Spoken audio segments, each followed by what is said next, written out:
परमात्मने नमः। अथ पंचदशोऽध्यायः। श्रीभगवानुवाच ऊर्ध्वमूलमदशाखमशस्थं परोरव्ययम्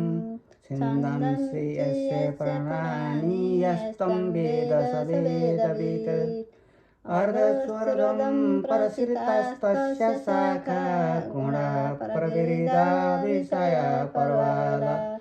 अजस्रमूलान्यनुसन्ततानि कर्मानुबन्धीनि मनुष्यलोके न रूपमस्येह तथोपलभ्यते नान्तो न चादिरे न च सम्प्रतिष्ठा अश्वत्थमेनं सुविरूढमूलमसङ्गसहस्रेण दृढेन चित्वा ततः पदं तत्परिमार्जितव्यं यस्मिन् गता न निरतन्ति भूयात् त्वमेव चाद्यं पुरुषं प्रपद्ये यतः प्रवृत्तिः पर्षिता पुराणी निर्माणमोहादितसङ्गदोषा अध्यात्मनित्या विनिवृत्तकामः द्वन्द्वैर्विमुक्ता दुःखशोकसङ्गैर्गच्छन्ति मूढा पदमव्ययं ततः न तदा भासयते सूर्यो न शशाङ्को न पावकः यद्गत्वा न निरतन्ते तदा परमं मम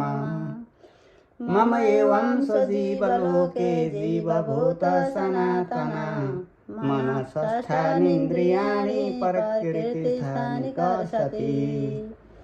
शरीरं यदवप्नोति यत्सात्विकर्माति ईश्वरः गृहीत्वैतानि संयाति वायुर्गन्धानि यासयत् श्रोत्रं चक्षुस्पर्शनं च रसनं घ्राणमेव च अधिष्ठाय मनश्चायं विषयानुपसेवते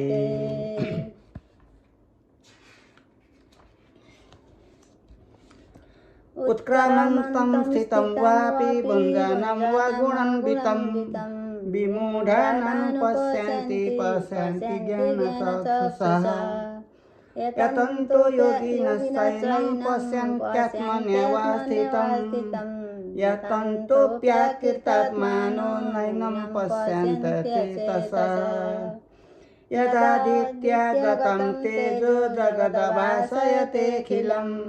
यच्चन्द्रमसि यचाग्नौ तदेजो विधिमामकम् गामादिश्य च भूतानि धारयाम्यहमोजसा पुष्णामि चौषधि सर्वा सोमो भूत्वा रसात्मकः अहं वैश्वानरो भूत्वा प्राणिनां देहमाश्रितः प्राणापानसमयुक्तः पचाम्यन्नं चतुर्विधम् सर्वस्य चाहं यदि सन्निविष्टो मतः स्मृतिज्ञानमपोहनं च वेदैश्च सर्वैरहमेवेद्यो वेदान्तकृतवेदविदेव चाहम्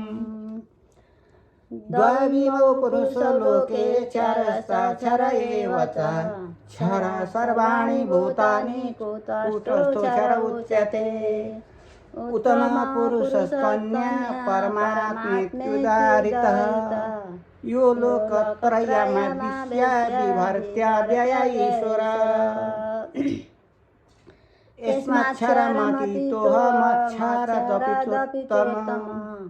अतोऽस्मि लोके वेदे च प्रथित पुरुषोत्तमः